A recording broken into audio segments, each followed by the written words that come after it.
estou aqui com um jornalista do esporte, Guilherme Simonte. Tudo bem, João? Uhum. Como é que tá? Bem. O jornalista fake aí também. Podemos fazer algumas perguntas? Claro, vamos Ok. conversar. Começando. Como você descobriu que uma notícia do esporte é fake? Ou não? Olha, João, eu acho que qualquer notícia, não só do esporte, você precisa ler em sites confiáveis primeiro, né? Quando a gente vê um site que nem o G1, a Folha, o Estadão, provavelmente essa notícia está certa ou, aliás, com certeza ela não vai ser uma notícia plantada ali, uma notícia criada, né? Porque o fake news, ele geralmente é uma notícia criada para criar algum tipo de instabilidade. Por exemplo, eu lembro que o Palmeiras ia jogar contra o Flamengo agora no final de semana, no Maracanã, e muitas pessoas começaram a compartilhar nos grupos de WhatsApp, a casa das fake news, que o Paquetá estava certo com o Palmeiras, por exemplo. O Palmeiras ia contratar o Paquetá, e é mentira. É para aquilo causar de alguma forma uma discórdia entre a torcida do Flamengo e entre o jogador do Flamengo, né? E para prejudicar o time naturalmente, alguém que tem interesse em alguma coisa relacionada ao Palmeiras, ou o torcedor, enfim. A gente não tem muito como saber quem é que planta as fake news. Mas eu acho que a principal solução para você poder combater essas notícias falsas é você acessando sites de confiança. Folha, Estadão, G1, UOL, enfim, tem vários sites de confiança. Quando você vê um link, sei lá, bizarros.com, alguma coisa meio surreal, aí é para você desconfiar mesmo. E tem também, João, as notícias erradas. Por exemplo, o Neto, que trabalha comigo na Bandeirantes, ele um dia disse que o Seedorf estava contratado pelo Corinthians. E não era verdade.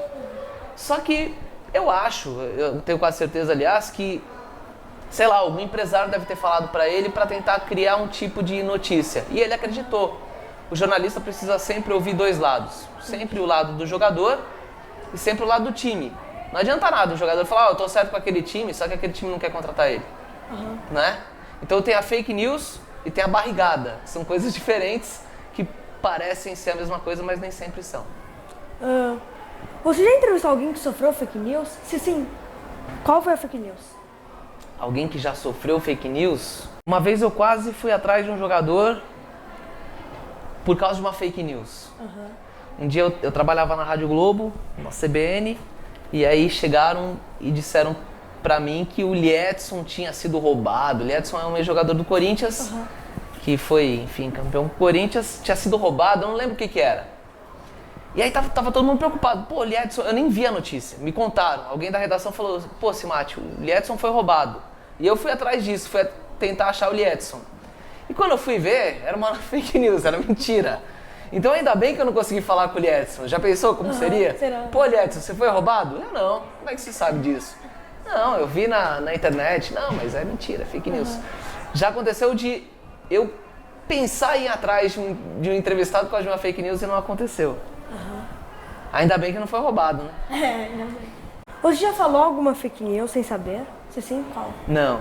Não, nenhum. Esse é um erro grave, né? A gente sempre tem que checar a informação para saber se é verdade ou não. É como eu te falei, o jornalista tem por obrigação ouvir todos os lados que cercam a notícia. Então, por exemplo, no esporte, que time você torce? Corinthians. Você é corintiano? Qual jogador que você gosta muito que você queria que o Corinthians contratasse? Nossa. Eu vou Qualquer falar. um. Cristiano Ronaldo. Cristiano Ronaldo. Tá. Se o empresário do Cristiano Ronaldo quiser que ele venha pro Corinthians, ele pode, dependendo do caráter dele, da forma dele de agir, ele pode chegar em mim, que sou imprensa, e falar, Cristiano Ronaldo tá negociando com o Corinthians. E é mentira. O que um jornalista que não tem competência vai fazer? Ele vai falar que o Cristiano Ronaldo tá prestes a ser jogador do Corinthians. Só que a verdade é que você precisa conversar, primeiro, com o empresário do jogador, com a diretoria do Corinthians e tentar alguém próximo do jogador. Porque na imprensa em geral, João, seu irmão quer fazer jornalismo, ele vai ver isso, a gente é muito distante dos jogadores hoje. Tem assessoria de imprensa. Para você falar com o Cristiano Ronaldo, claro, se o Cristiano Ronaldo, vamos supor, fosse um jogador do Brasil, porque lá é impossível. Sim. Eu teria que conversar com o assessor de imprensa do Cristiano Ronaldo, que é um jornalista também, assim como eu, que toma conta da carreira do Cristiano Ronaldo, que marca os compromissos dele, que vê o que sai na mídia relacionado a ele, que cuida da imagem do Cristiano Ronaldo, é um cara responsável por tudo isso. Para eu marcar uma entrevista com ele, eu preciso primeiro falar com o assessor para depois falar com ele. Se eu falar direto com ele e não tiver amizade com ele, provavelmente o assessor vai ficar bravo comigo. E eu não vou conseguir nada. Então é uma relação muito distante do jornalista com o personagem. Técnico, o jogador, enfim. Então essa é a realidade do jornalismo hoje. Antigamente, na época do seu avô, do meu pai, do meu avô, os jornalistas iam para o centro de treinamento, como a gente vai hoje, só que eles podiam conversar com quem eles quisessem. Eles entravam no campo ali e entrevistavam o time inteiro. Ficavam 1 hora, se bobear até tomavam cerveja com o jogador. Hoje em dia funciona assim, o assessor do clube, isso nem está acontecendo mais com tanta frequência. Agora às vezes nem entrevista tem. Escolhe um jogador, o assessor escolhe um jogador, esse jogador conversa com todo mundo junto, que é a tal da entrevista coletiva. Então, o contato do jornalista com o jogador e com o técnico diminuiu bastante. Então é muito difícil você chegar e perguntar para ele, pô, é verdade que você vai assinar com o Corinthians, Cristiano Ronaldo? Então você tem que falar com o clube, com o empresário, com o jogador e com todo mundo que envolve. Geralmente, o dirigente, se tiver certo com o jogador, ele não vai falar até assinar. Ele vai falar, não, onde já se viu isso? Quando o Jô saiu do Corinthians, eu cobri o Corinthians pela Rádio Bandeirantes. E quem deu essa primeira informação foi a Jovem Pan, que é a principal concorrente da Bandeirantes. O Vanderlei Nogueira, que é um baita repórter, deu essa informação. Eu liguei pro Alessandro. O Alessandro é o dirigente do Corinthians. Eu liguei, Alessandro, é verdade que o Jô vai embora? E ele me falou, cara, de onde você tirou isso? Não, é mentira. 1 hora depois, o Jô anunciou que ia jogar no Nagoya Grampus do Japão. E como é que eu soube que era verdade? Porque eu sou amigo do pai do Jô, porque eu trabalho com uma pessoa que é amiga dele, eu trabalho com o Milton Neves, que é amigo do pai do Jô, enfim, consegui fazer amizade com ele, e ele me falou que era verdade, que o Jô estava indo embora mesmo. Então foi assim que eu descobri. Você viu, se eu ficasse dependendo de uma mentira de um dirigente? Por isso que você precisa sempre ouvir todos os lados. No caso do empresário do Jô, se não me engano, o empresário do Jô é estrangeiro.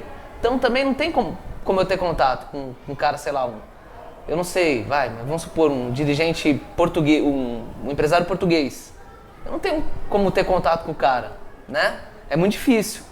Então eu consegui, através de uma pessoa próxima do Jô, saber que aquilo era verdade. Eu não acreditei na versão do Alessandro. Eu fui atrás para ver se de fato procedia, até porque a Jovem Pan não vai dar um fake news. A Jovem Pan é uma baita rádio, uma rádio gigante, assim como a Bandeirantes, assim como a gente também não vai fazer isso. Entendi. Você já caiu em fake news? Como você descobriu? Não, nunca... Então, teve esse caso do Liedson, né?